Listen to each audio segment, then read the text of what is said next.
You put all your eggs in the basic income basket, and then people will want a tax cut. So, whoops, there goes the basic income. They'll just chop it.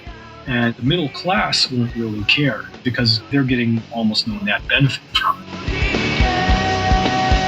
So if you don't like what banks are doing, you just regulate them differently. You have to have regulators willing to do their job and regulate. And that's been the problem, is that there was just an attitude that we got to let the overall financial system regulate itself, and that didn't work very well.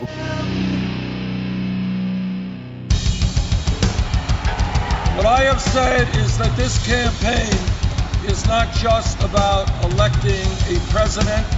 It is about making a political revolution. MMT. Taking money from our children and borrowing from China. People are dying.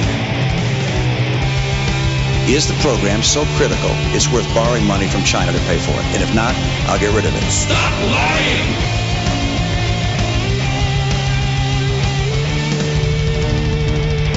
I want the truth!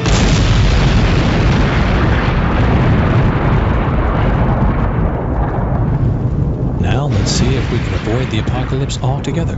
Here's another episode of Macro and Cheese with your host, Steve Grumbine. All right, this is Steve with Macro and Cheese. Folks, I have Brian Romanchuk joining me today. Brian is famous for his blog, Bond Economics. He's also an author, has written a bunch of different books, great books, by the way. They are not entry level. Let me just say that. They are not entry level. They are very good, though. And his latest book, which I've recently purchased, and it's just come out as a matter of fact, Modern Monetary Theory and the Recovery. Strongly recommend getting it. Brian is just a wealth of knowledge. He doesn't take anything lightly. He goes into everything with a very curious eye. And so I felt like it was very important to bring on this great guest who we've had on about a year ago, I think, and just see if he can explain his book. This book covers not only what MMT is at a junior level, but it also goes into it at a more intermediate and advanced level, followed by understanding the recovery that we're looking for through this COVID-19 experience. This book was written a year ago, but we're looking at the recovery as it is not only today, but over the long arc over the next couple of years. So without further ado, let me bring on my guest, Brian Romanchuk. Welcome to the show, sir. Hello. So you wrote this book, man. You've written a bunch of these books, and I've been eagerly waiting for you to release it now that it's out. I guess the question is, what is the book about?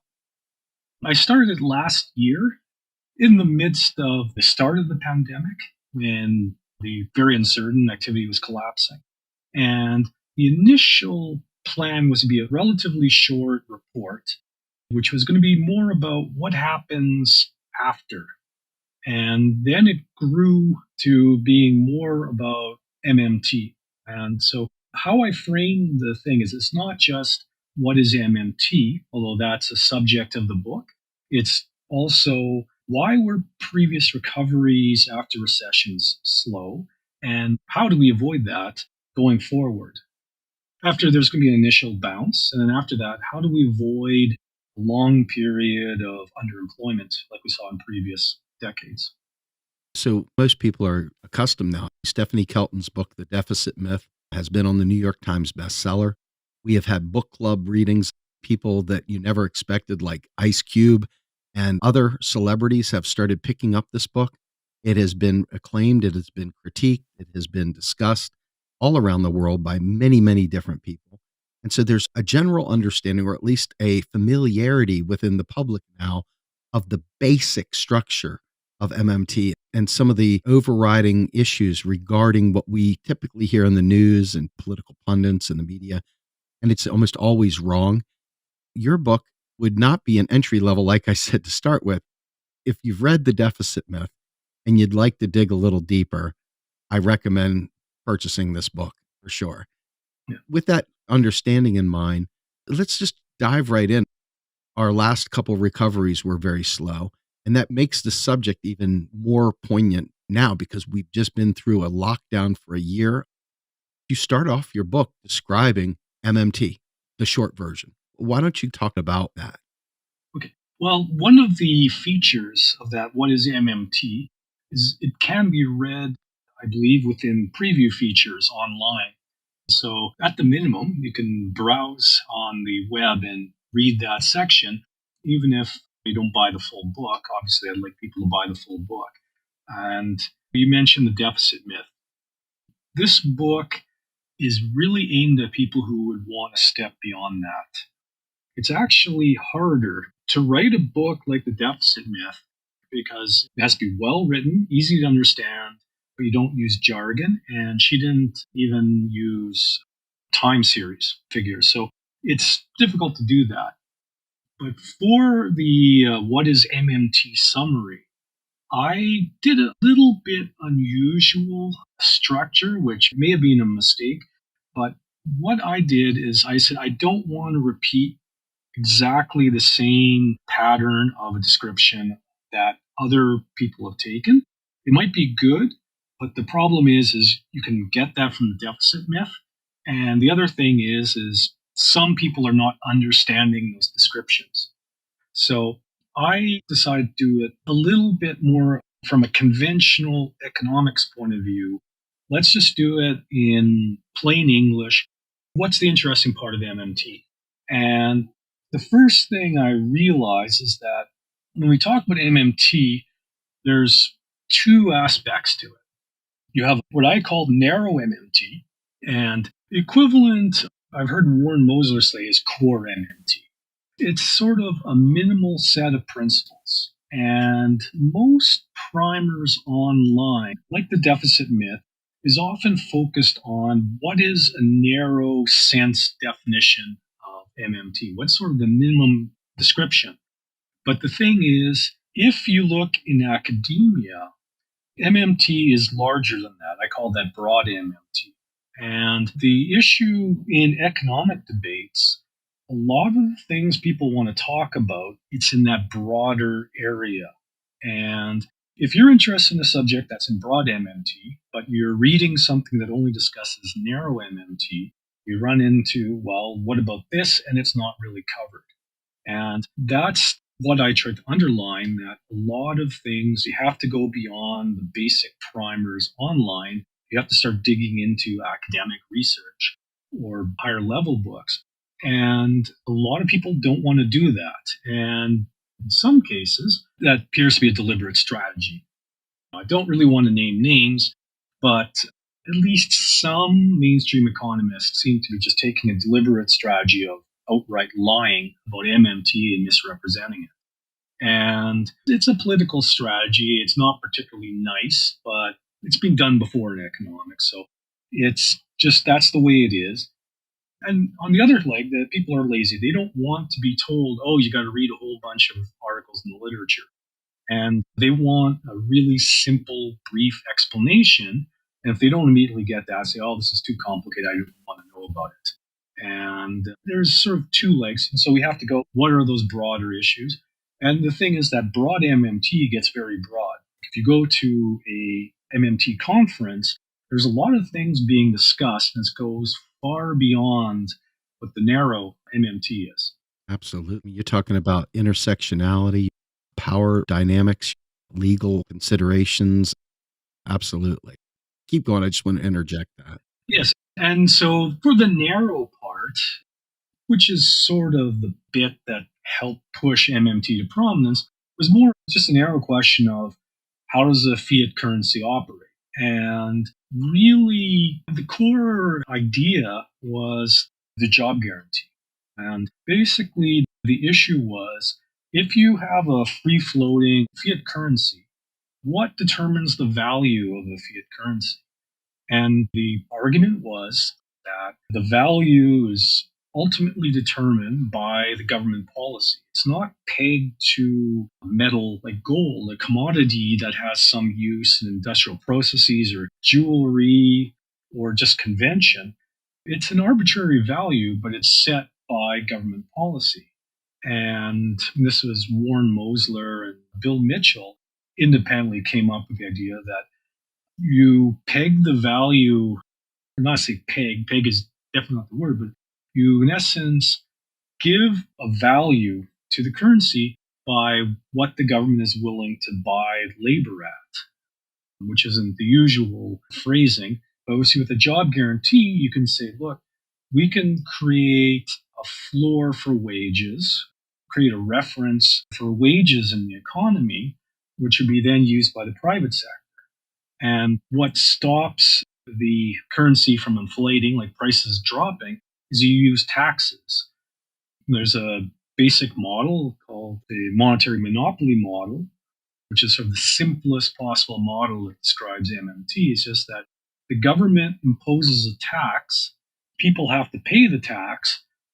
Since the government has a monopoly of money creation, they're forced to go to the government to work, and they get paid for their labor, and that allows them to pay taxes. It's a very simplified model, and it can be extended, but it basically comes down to the value of money is driven by two forces. One, the taxes create demand for currency. And then on the other hand, the government supplies currency at a fixed price for the job guarantee. And then the idea is that now that the currency has a value, the private sector can then use it and then use an exchange. And we get the modern economy we see. The thing to be careful of, that's a theoretical model. It has historical ties to the actual creation of currencies in colonies, which was a fairly brutal process, to be blunt, and or experimental currencies. I think it's the buckaroo at UMKC, yeah. UMKC. But that's fairly theoretical, and the real world's more complicated, especially now. Without a job guarantee, there's no easy relationship. What determines the price level, i.e., what is inflation? But if you have a job guarantee, you then have a true minimum wage in the economy. And then private sector wages basically have to be set as a markup over that. Unless a job is really attractive for whatever reason, like, for example, many interns are willing to work for nothing just for job experience. But most jobs, you have to pay, and you basically have to say, well, you'll probably have to pay more than what the job guarantee wage is. You don't have to, but the odds are people might say, well, I might as well just work for the government. So you have to sweeten the pot, pay them a bit more, and you pull people out of the job guarantee. And this way, private sector wages, at least at the low end, are tied to, they should be linked to the job guarantee wage. And so the government has a tool that actually is setting a price in the economy, the price of wages, the price of labor. Can I ask you a question before you go further? When we talk about job guarantees, the average person thinks it's always make work. They don't realize what the macro implications of a job guarantee are. But from a macroeconomic perspective, it's something that no basic income could ever solve. I was wondering if before we go further, you could just take a moment, describe what those macroeconomic implications are. Within the book, the way I built it, it's brief. I don't necessarily give the definitive answer, and I don't claim to do so. But what I've done is I say, look, here are references with more information. On the job guarantee, section 3.3, I do a very brief overview of Pavlina Cherneva's book on the job guarantee, the case for a job guarantee. So I did an overview of that. It's very brief. It's just a section, 1,000, maybe 2,000 words. If you're just on the high-level macro viewpoint, you're paying people to do jobs, but one of the things is you're not working for a factory and selling things to the private sector. You don't want to go into competition with the private sector with this thing. That sort of defeats the purpose, because now the government would start driving businesses out of existence. That's not the purpose. So to a certain extent, from a macro point of view, they're paying them to do jobs that make things better. But from a pure macro aspect, people are better off, but it's not the same thing as if the government were running factories, which doesn't look good, but macro models are more useful for discussing what's happening to the business cycle. where they would make a difference. They're not necessarily how do we make the world a better place? And we have to say, well, if we want to make the world a better place, what do we do? And having people do useful things makes the world a better place. So that's the thing to keep in mind. How it would work, it's going to vary a lot on jurisdictions. One of the things that Pavlina says, you don't want to reinvent the wheel. We already have all kinds of job programs. There's already things that already exist. And so depending on the country, you want to reuse whatever systems are available. And so I'm Canadian, and the structure in Canada is going to be markedly different in the US. The key to it is that for a federal system like Canada or the US, the entity that's paying the bills should be the federal government, because you don't want to put the pressure on, let's say, a province or a state, because if their economy goes south, they can go bankrupt, whereas the central government can't be forced into bankruptcy. You have to be careful to say they can't go bankrupt, but for all intents and purposes, there's no involuntary bankruptcy. So they want to pay for it at the federal level, but it might be administered at the local level. And in Canada, that's the path of the least resistance. But the actual jobs could be created by things like charities. The government could be very hands off in many cases. The government will just have inspectors validating that the charities are in fact actual charities and they're not, let's say, sweatshops or something like that. These are real charities, and the government just pays the bill they submit, and then they're doing whatever the charity needs them to do. It could be done on a city basis. Certainly, if we're talking about the Green New Deal, there's some environmental remediation work that could be done that's labor intensive and not capital intensive. So they could do all of those tasks. And if things are going well, it's not necessarily a lot of people. Right now, okay, there would be a lot of people in the bottom of a recession. But once the expansion hits, it could be 2-3% of the population. The unemployment rate may be higher than that, 4 or 5.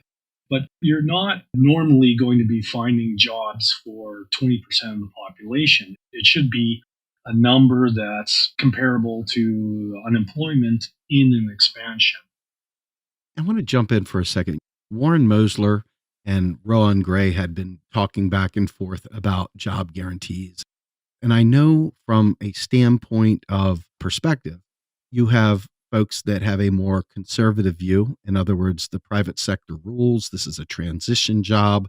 The idea is that when the economy in a countercyclical way takes people off of work and they go into the job transition program, as Warren would say, a transitional job, and then back to private sector employment. There's a more progressive view, which is there's nothing wrong with public sector employment. It doesn't need to be transitional. It can be a permanent job. It will be the base wage. So there's several perspectives here to consider. That's not the purpose of your book, but I am curious, how do you see that? Well, I'm just going to jump back to an early section. Right at the beginning, I'm not sure how I titled this section. I basically said, this isn't a book about politics. And the reason is straightforward. I have very strange politics. I'm a Canadian prairie populist. There isn't a good parallel in any part of the world with Canadian prairie populism. There were movements that rose up. They were really mad, mainly about Easterners, but they were mad about society, and they made changes. And then basically, once the reforms were put in place, they disappeared, although there's still parties that were in existence. But basically went back to politics as usual until the West got mad again, and then they had another uprising. And they switched between the left and the right. And to be honest, I might be on the more conservative wing of that. But by American standards, that doesn't mean anything. That makes you a Marxist. I'm just joking. Yes, because you see, the prairie populist, the welfare state was basically forced down the throats of politicians by East by movements in the West. Basically, what you had is the classic jump in front of the mob and call it a parade. The Liberal Party enacted this and took credit for everything. But they were pushed by populists in the West to do this, plus the rise of Keynesianism. But Quebec, where I am, we have nice high marginal tax rates. We've got highly subsidized university education. Healthcare, it's not completely nationalized, but all the what you'd call emergency stuff is. There's only elective surgeries might be you have to pay out of your own pocket. So what the American left is fighting for, we have here. So I've got a very different perspective of things. I'm relatively comfortable with the policy settings in Canada, but I would be less comfortable in the US. Well, I guess the question here, it's not really the politics of it all, but you had spoken earlier about narrow and broad MMT. Yeah. And I think that this is one of those core differentiators is that the broad or post MMT viewpoint, or however you want to frame that, has a more expansive view of the public sector, power dynamics. It takes things like the neoliberal constructs and it actually discusses those in context of MMT frameworks. Yes, that's one way. I'd be honest, I didn't really draw that, but yes, that would be one summary because certainly the broad MMT is closer to the academic side. And as I know, the academics tend to lead left. But maybe I diverged too long with my little anecdote. But going back to the job guarantee, I would probably take closer to Warren's view, but you're doing it to fulfill a public purpose, and that's it. They're doing jobs to a certain extent. It is entry level. Whether you create a larger permanent public sector, if I wouldn't sound like a mathematician, I'd say it's orthogonal. But that's a separate policy decision, what you think about political economy. Should we expand the permanent civil service? Because to a certain extent, if you said you're going to be working on some environmental tasks, you need some training, and we want you to do this for a long time, after a certain point you say, well, you need something beyond the job guarantee wage. But certainly for some people, they could be permanent, and some people would be very happy with that. If it's structured to allow part-time work, or for people with disabilities of some sort, they may be very happy with the job guarantee job, and there's no need to push them out. They can stay there. There isn't a push to leave, but they can leave, is the way I would see it. The other issue with the job guarantee that comes up a lot and I discuss, and it wasn't really discussed in Cherneva's book, is the issue of a job guarantee versus a basic income. That is a big debate. Some people will say they like both, and that's fine. But I'm in the camp somewhat skeptical about a permanent basic income. I would share that. Yeah. As we've seen in the pandemic, one-time payments actually worked pretty well. They were the best option for dealing with the pandemic. Paying people to stay home was literally the best decision. That resembles a one-time basic income guarantee, and perhaps maybe as a counter-cyclical policy, you set up a framework to send out checks.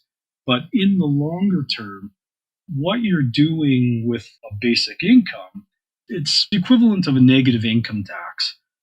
Isn't that Milton Friedman's baby?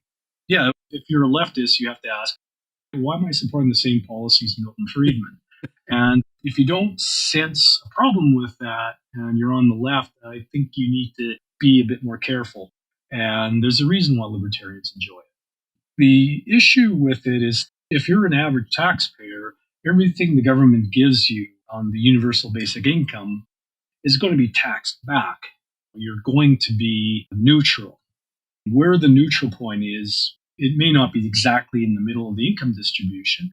Obviously, the people at the higher end will benefit less, but sooner or later, you're going to have a significant portion of the population where you have to pay more tax to match what you're getting from the basic income. And if you run the numbers on that, you end up with a high marginal tax rate. And you can say, but MMT says you don't need taxes, which obviously it's a little bit awkward. The taxes are there for inflation control. And the universal basic income is high multiplier spending.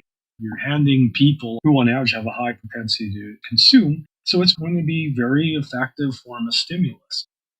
And so what happens is you're stimulating the economy. It's a large fiscal stimulus.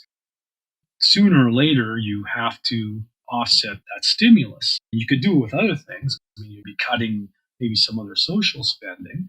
But if it's a non-trivial amount of money, it's going to be a large stimulus. And so eventually it implies a large offset. And then you look at what does the income tax schedule look like to offset that spending. And you're up against the awkward problem that everyone is going to be seeing these really high marginal tax rates, and they're not going to be happy.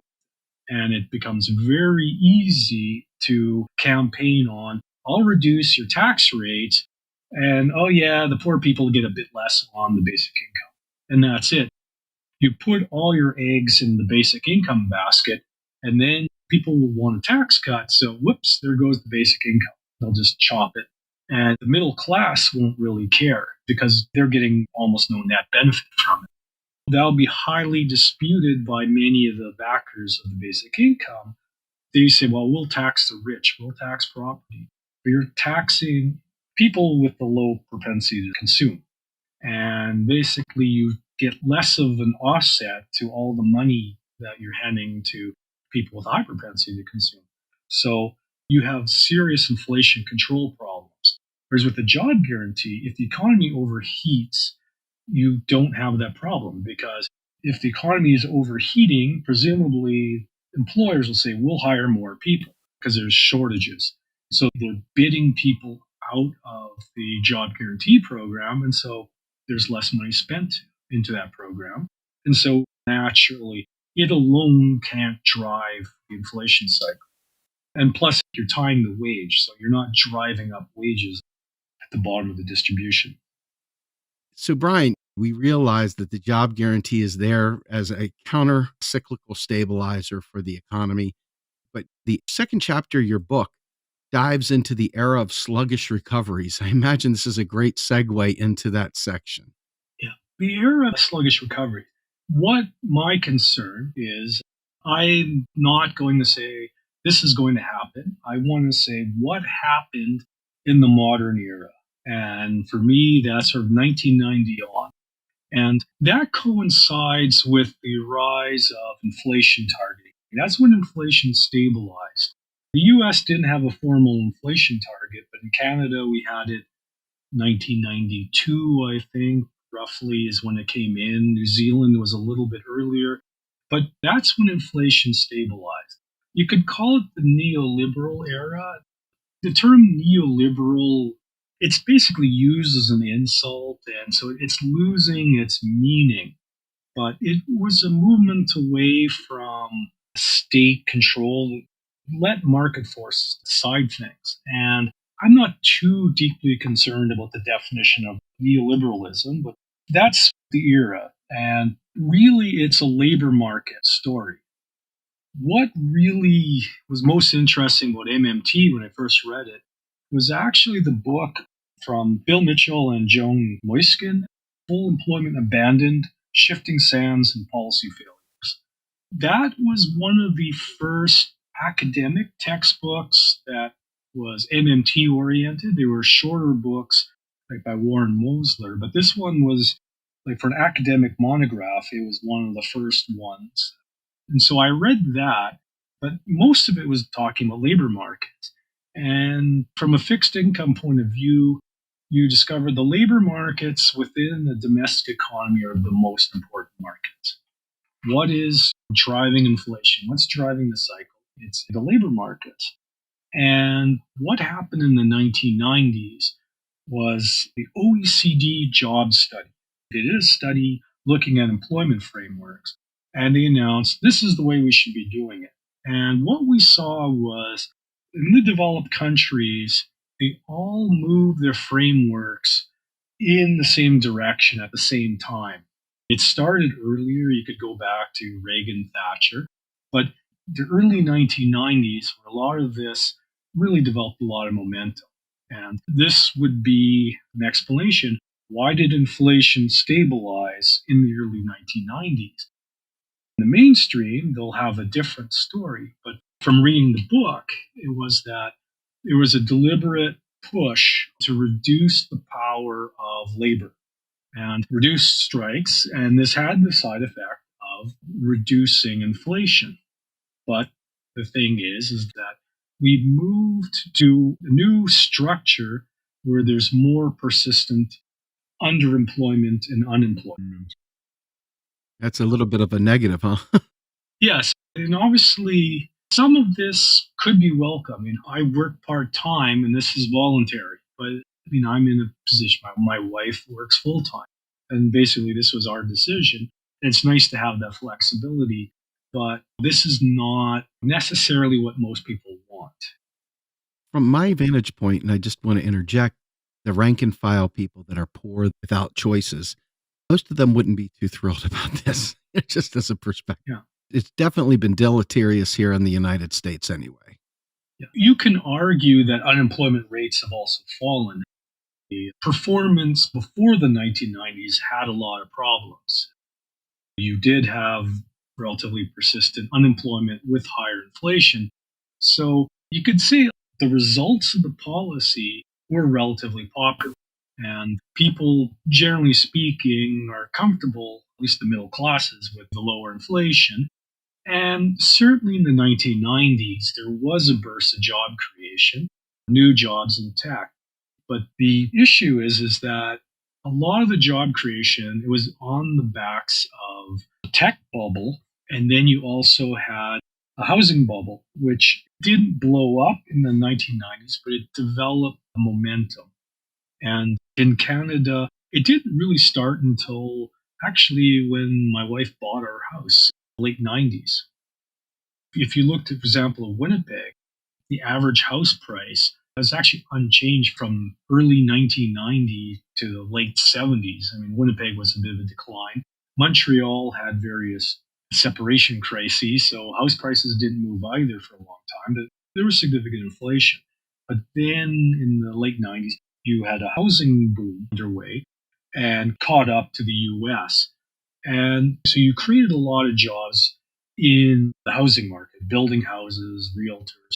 So you had some sectors of the economy doing well, but they were reliant on exuberance in the housing market and a lot of household borrowing to go buy stuff at retail. And those chickens came home to roost in 2008.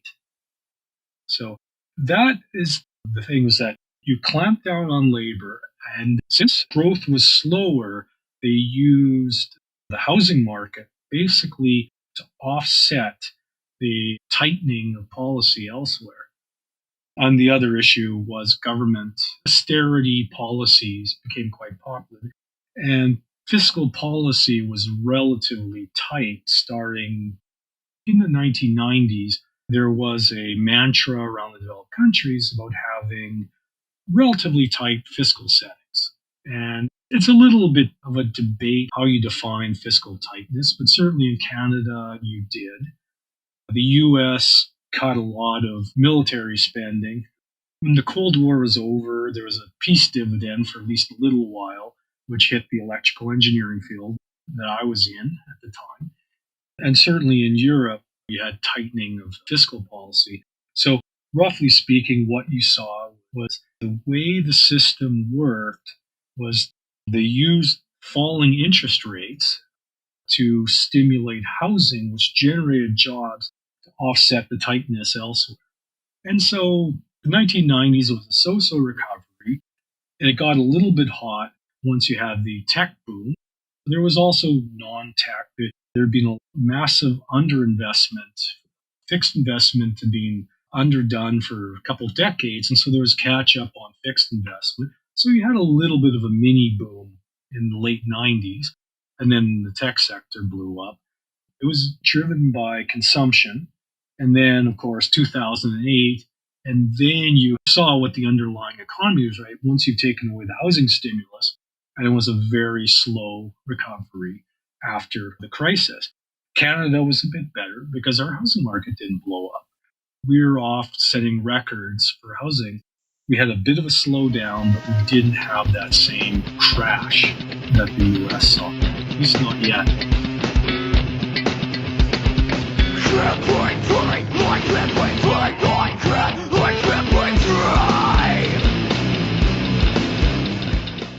You are listening to Macro and Cheese, a podcast brought to you by Real Progressives, a nonprofit organization dedicated to teaching the masses about MMT, or modern monetary theory. Please help our efforts and become a monthly donor at PayPal or Patreon. Like and follow our pages on Facebook and YouTube, and follow us on Periscope, Twitter, and Instagram.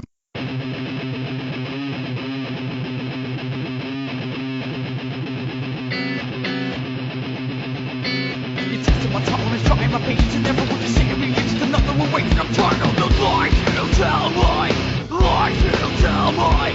It's just my tolerance, trying my patience, and never want to see it reach to nothing will wait. I'm tired of the lies you tell me, lies you tell me.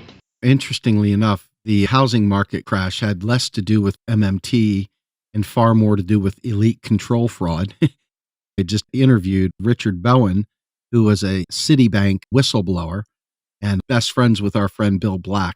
And so the United States housing market, there was an incredible amount of elite control fraud that played into that. I don't know.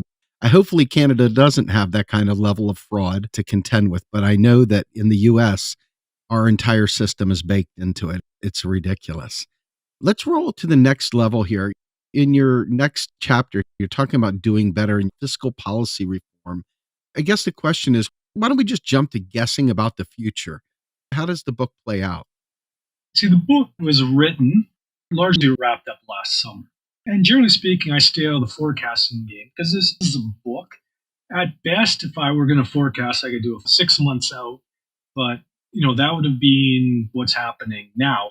And a year from now, do you really want to read a book that predicted what happened in March 2021? The answer is no, it's not very interesting. So the less forecasting I do, the longer the shelf life of the book. Right now, I've gotten more optimistic about the Biden administration. And in a sense, it's certainly less tied to the old dogmas. And you're seeing this with Larry Summers. I don't want to talk too much about him, but basically he's taken over the Republicans' job of critiquing. He's launched a full-fledged assault on Biden's fiscal policy. And I don't want to get too far into it, but I would have suspected when I was writing the book that that wasn't going to happen. Based on the track record, I would have said the Biden administration was going to be closer to the Obama dogma. And that is changing, but they're still not going to necessarily sound like MMTers, but they're willing to let the economy run hot. And that's what the Fed is saying that they're doing. So this certainly isn't what I would have expected. And so you're getting the economy running hotter as a possibility. Can I jump in there real quick? Many of our listeners are still considering that Biden claimed that he was going to give us $2,000 checks and he dropped it to $1,400. So I want to be clear for folks. Biden doing better than expected is not an endorsement, okay? You couldn't do much worse than what most people predicted.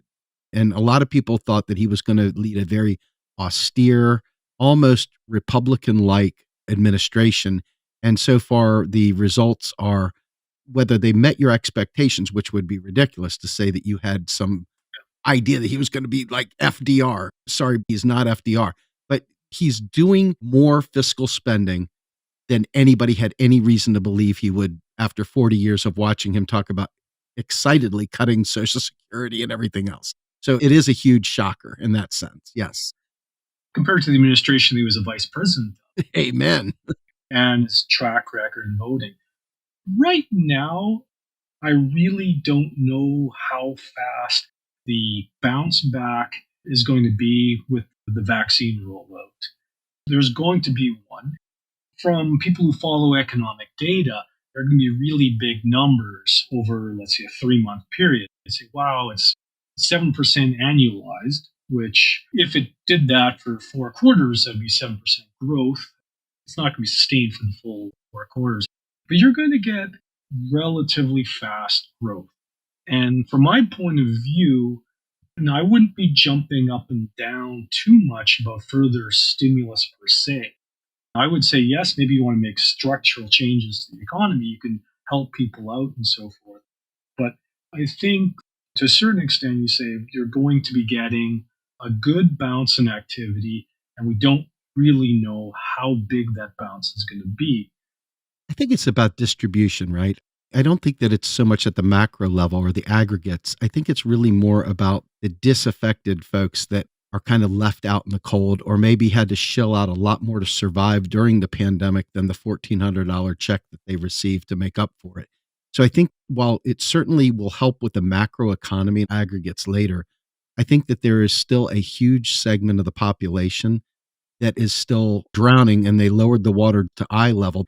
And I think if there's going to be any pushback, it's more so at the distributional level. Yeah, that's the thing. This is where I'm a little bit isolated. The advantage of Canada is with the healthcare system. By and large, a lot of the downturn was absorbed through the existing framework.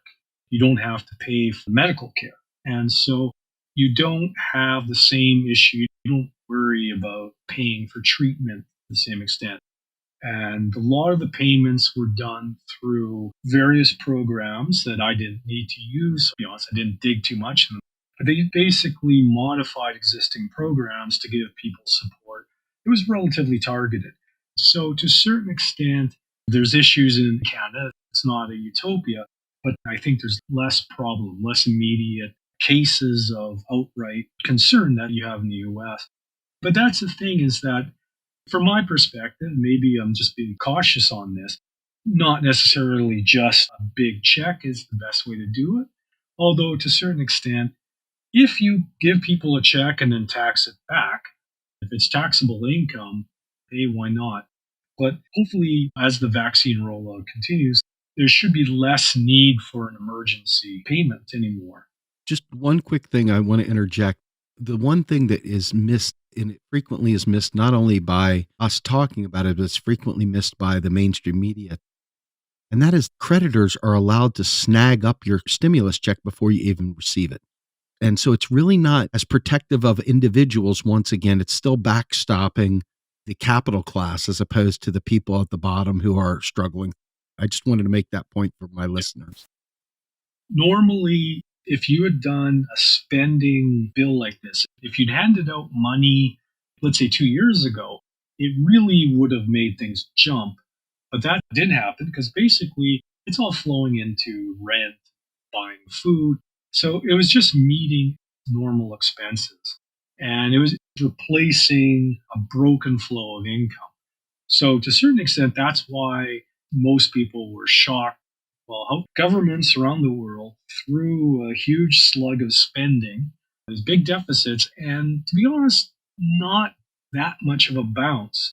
And the reason is all it did was it allowed people to continue their existing patterns, which is great, but it's also keeping landlords afloat. So that's one reason why it was relatively popular, because it was basically the landlord bailout.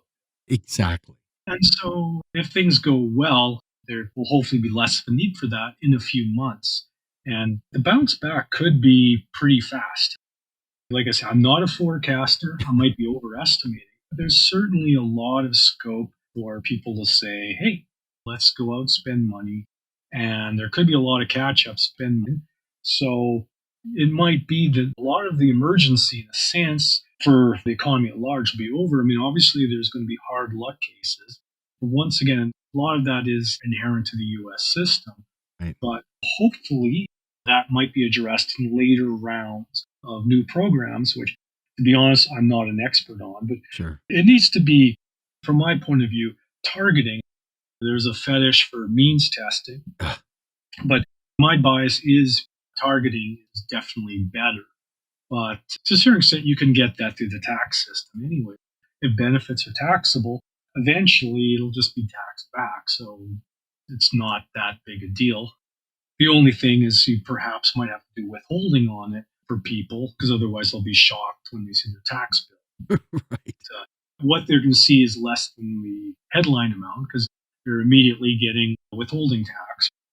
It's really about the flows, if I'm hearing you correctly. It's not so much the stock, it's really the flows that we're concerned with. Yeah, because that's the thing.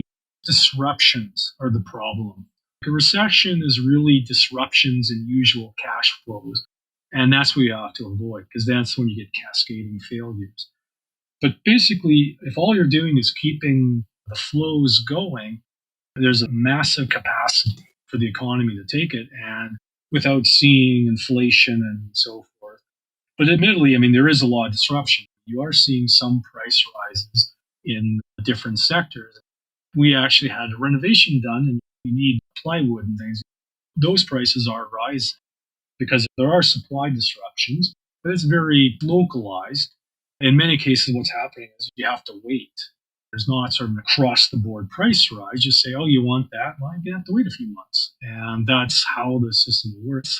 To get a real inflation, you need to pay people more to keep the thing going. And employers aren't going out of their way to hand people raises. This brings me to the next point. The next chapter of your book is the long version of what is MMT.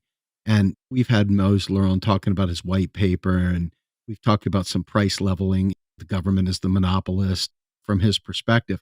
But I am curious, I'd like to touch on, since you're just talking about MMT's theory of inflation, would you take some time to address MMT's perspective of inflation? Yeah, that's the subject everyone wants to talk about, and it's the one that I'm least comfortable with. That's why I put you on the spot, Brian. Yeah, see, my problem is there's the Brian's theory of inflation, which I developed pre-MMT before I heard of it. So to a certain extent, I don't think anyone should know what Brian's theory of inflation is. I had to sort of translate various sources into what are people saying about inflation, and I have to translate into the way I explain.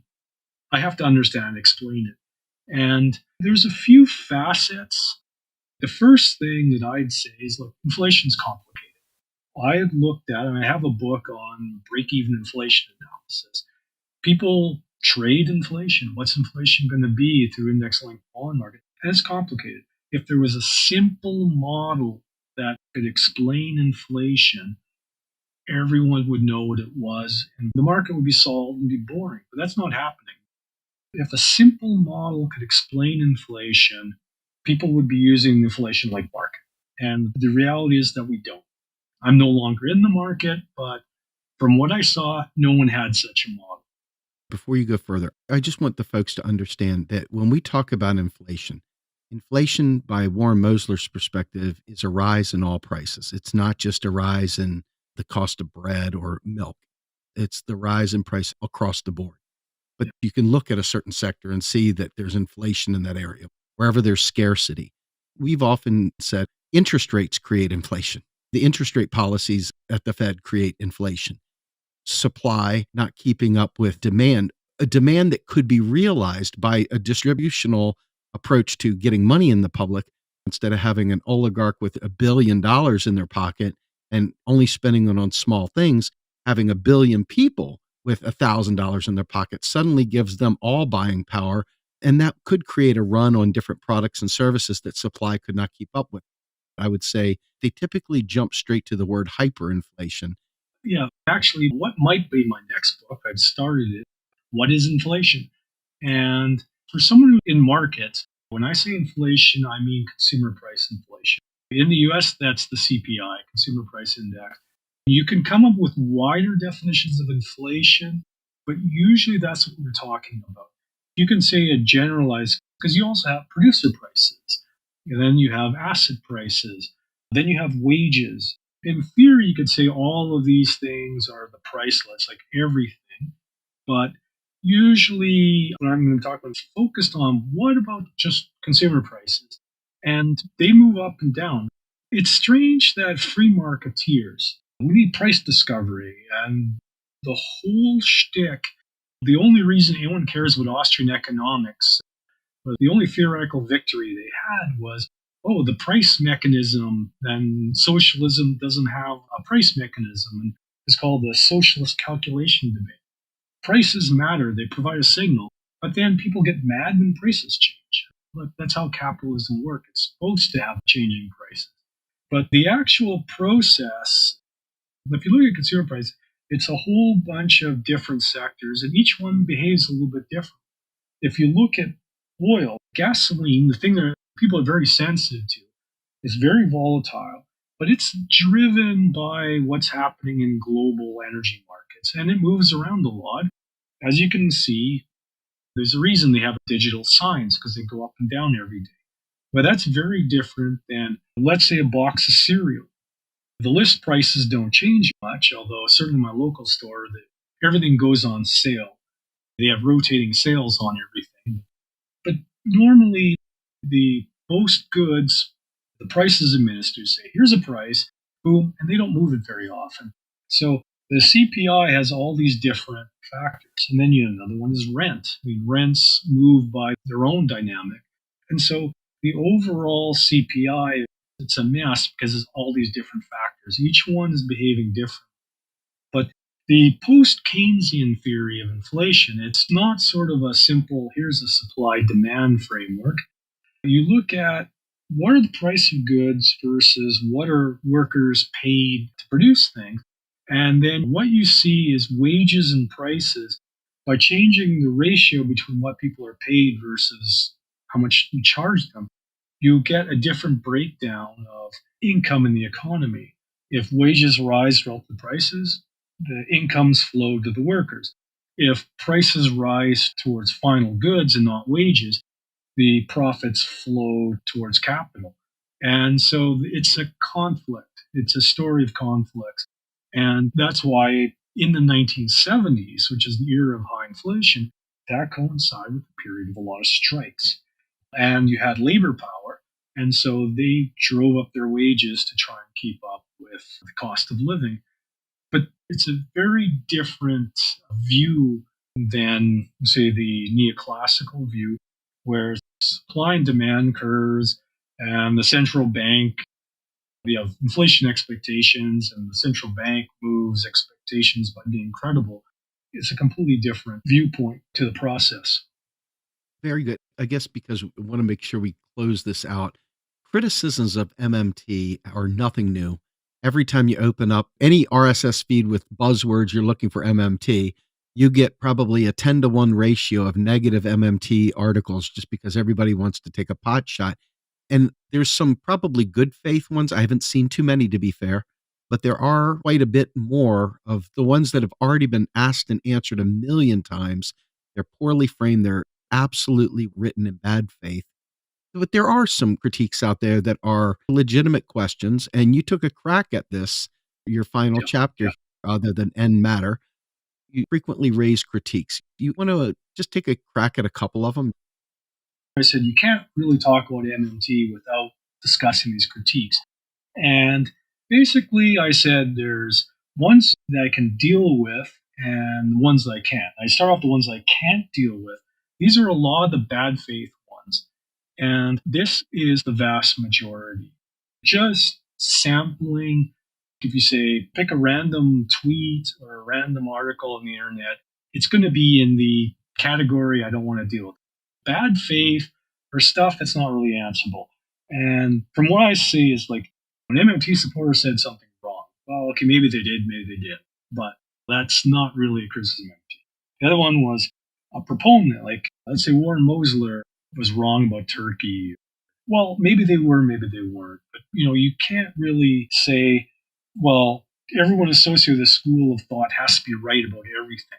There'd be no economic school of thought that would survive that. It's not a realistic standard. From the mainstream, or more conventional, is say, well, economics says this, and this means MMT is wrong. Well, basically, they made the assumption that MMT is wrong, so therefore, well, of course, well, duh. So the other thing is, basically, the critics just make up stuff.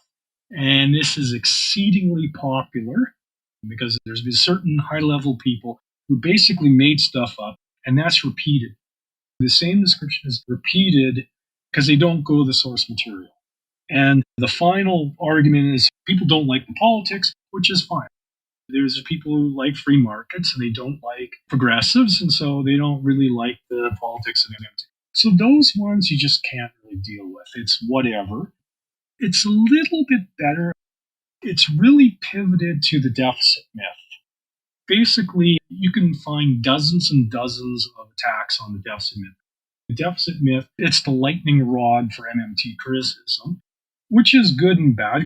At least they're reading something written by an MMTer, which was unusual because before it was just Paul Krugman said X. And so they're actually quoting, more likely quoting out of context, Stephanie Kelton. But the other thing is, though, if it's not in that book, whoops, it's missed. And it's a bestseller. I mean, it's a great book. My book will never be a bestseller. It's just got too much weird stuff in it. You can't get too complex and be a bestseller. That's the reality. So this is the problem, is that it's missing a lot of MMT. Once we sort of get beyond that, what are the critiques that are interesting? I'll tell you the one that I want to hear most about, because this is the one that we always get hit with. We already kind of touched on inflation. Okay. But what I really want to talk about is the lie, the politicians and voters.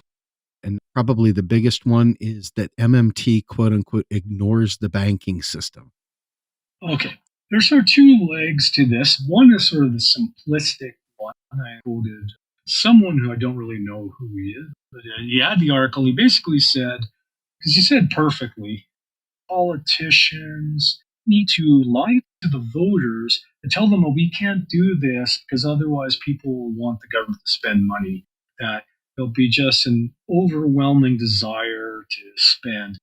And that's a fairly sort of ancient critique, but to be honest, I don't see it. That's just pure politics. And frankly, no. If you link it to inflation, no, people are actually pretty comfortable with the way things are now, like the middle class. So it doesn't really fly. But there's a more sophisticated one, which is the time consistency problem. It's a relatively highbrow that they tend to miss, that the costs of a little bit of high inflation is less than unemployment. And this was very popular from the 1970s, that there's an incentive for politicians to have lower unemployment and higher inflation, and then you just keep repeating, and so you get the cycle.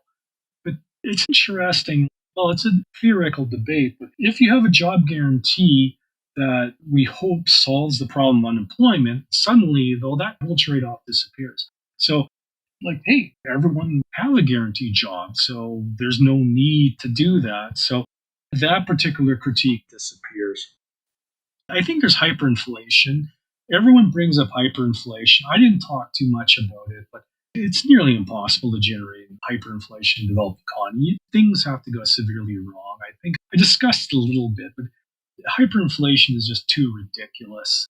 No one really understands it. Well, there's a handful of people who really understand hyperinflation. And the odds are anyone who brings up hyperinflation has no idea what they're talking about. So I don't spend too much time discussing it. But yeah, it's pretty hard for it to happen. And the circumstances, just things have to go really wrong. And there's nothing about MMT that'll go in that direction. The one that I really want to hit on, the combination of fraud and the nefarious actors that abuse certain aspects of the banking system typically are used as a backstop against everything wrong with MMT.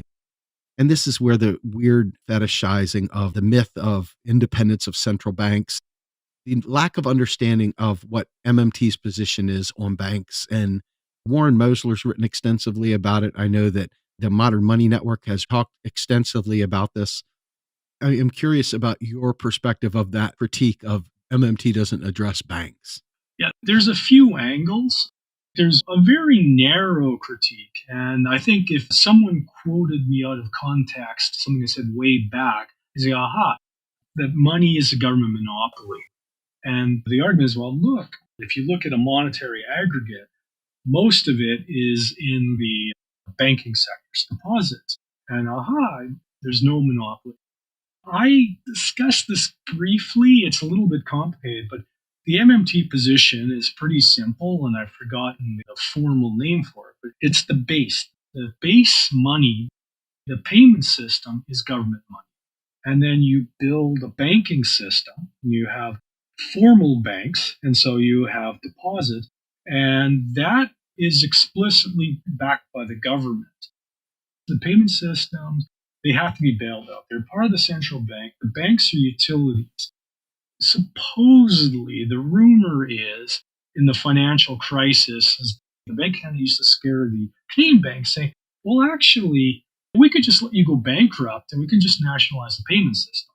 And I don't know if they actually said that, but that was the rumor that I heard, that they protect the payment system. They can let the banks themselves just go into receivership and that doesn't matter. I don't know. I mean, obviously there's going to be side effects, but that's something that kind of scares bankers and forces them to toe the line on what the central bank wants. But the formal banks, well understood MMT, they're just layered on top of the government. They do things that the government doesn't want to do. And they provide stuff and they develop banking machines.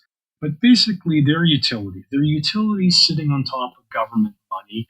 And that's understood. And a lot of that that's ignored or just silly. It doesn't make sense. There's MMT primers about banking. Coming more from the left end, MMT ignores the evils of banking and so forth. Like I said, that's a political argument. But compared to shadow banks, I'm pretty happy with banks. I worked in the bond markets. The bond markets are non-bank finance. You can call it shadow banks. But the financial sector, you have formal banks, and then you have the non-bank stuff. And the non-bank stuff isn't heavily regulated. It's heavily regulated, but not as regulated as closely as banks. And that's where a lot of things blew up in the financial crisis. The formal banking system itself, it was only because it got dragged down by the non-bank stuff that they had problems. So if you don't like what banks are doing, you just regulate them differently. You have to have regulators willing to do their job and regulate. And that's been the problem, is that there was just an attitude that we got to let the overall financial system regulate itself. And that didn't work very well. But that's just a question of its regulatory policy. Let me step in there for just a second. Warren Mosler says that banks are publicly created charters, but we have deregulated them, to your point, and that's why they function in the way that they function. However, there's a movement to push for public banks, and Warren's position has been, hey, we already have public banks. If you want them public the way you want them, then regulate them. And the other side of that, which you would go with the broad MMT or the post-MMT crew, would be you're skipping the power dynamic there. Let's just make public banks. Let's make them publicly owned so that they don't have the same profit motive driving their behavior. So I think that this is one of those things that's evolving with the broad MMT perspective, as opposed to the traditional, which is we see the banks, they're not acting how you want them. Warren has a very robust proposal for how he would reform the banking system. You can find it on his website, Center of the Universe. But again, the political strategy of many is to, in fact, create this public banking network. It's not fundamentally wrong. It's just simply people have made it out to be something that it's not. I'm just curious what your take on that is. Well, I don't delve into that because once again, Canada is in a very different place. The US banking system, to be honest, it's very much backwards. The payment system, you look at and say, they're doing what? Most other developed countries, they have a much more robust way the payments work. It's much friendlier to consumers. The US has specific problems. In Canada, you're dominated by a handful of banks. I would say the issue, it's relatively easy to deal with. Oh, well, you have a sector of the population that isn't served by banks. Well, you look at those 5 banks, you gather them in a room, you say, look, serve this population, and that's the end. It's faster than the government. You could say, well, I mean, we do have it, but it's at the provincial level. I believe Alberta has one. But by and large, I mean, we have Case Populaire. You have cooperative banks, but not at the national level. But at the national level, you had postal banking. It used to exist in a lot of countries. But by and large, postal banking disappeared. You could build them in Canada, but it's not clear exactly who would be serving. So the US is different in that respect. But certainly from the Canadian perspective, it's just a lot easier to just slap a mandate on the banks to do something. If the question is, if you're going away from payments system, if you're not just worried about the ability to access the banking system, but rather the ability to get a loan, that then, yes, you can say there's a public sector. The way Canada's done that is through various credit programs for student loans or mortgages. The government is all over the mortgage mandate through a crown corporation. And there's a development bank that helps set up financing. You already have the mechanism in place. And so the US situation is different. And that's the thing. But the question is, that's very much an American system. Well, we're exceptional. Yeah, they're exceptional. But you can say, look, I can't really say, but all I would say is, well, what do other countries do? And it might give you ideas like what's working in other countries. We don't do that. We think we got it going on. We think we're exceptional. Yeah. But yeah, that's the thing. But it's different. That is very much, it seems to me, I mean, I could be wildly wrong about this, but it's a topic that doesn't come up too much in other countries. The postal banking exists, as far as I know, in Japan. It's still going strong. I haven't been paying attention. It's very country specific. Well, Brian, thank you so much for joining me today. Folks, we discussed the book Modern Monetary Theory and Recovery. Author is my guest, Brian Romanchuk. You can find this all over the place, but I strongly recommend picking it up and letting everyone know what you're learning. It's important to take the knowledge that you got from Kelton's book, if you read The Deficit Myth, and keep growing because there's so much more to learn. And Brian, you are a wealth of knowledge, and I appreciate the fact you're really trying to delve into deeper issues. And I love that you don't just say, this is the way it is. There's nuance there. So I really appreciate you joining me and presenting the nuance. And I appreciate you taking time to answer all my silly questions, because this is how we learn. And I always learn from you. You're always taking me to a new place. So I really appreciate it. Okay. Thanks a lot. And hopefully inflation questions, that'll be my next area of interest. And my next book should be easier. So. All right, folks. Well, this is Steve Grumbine and Brian Romanchuk with Macro and Cheese. We're out of here.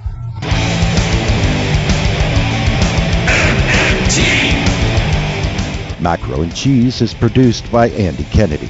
Descriptive writing by Virginia Cox and promotional artwork by Mindy Donham. Macro and Cheese is publicly funded by our Real Progressive Patreon account. If you would like to donate to Macro and Cheese, please visit patreon.com/realprogressives. I want the truth.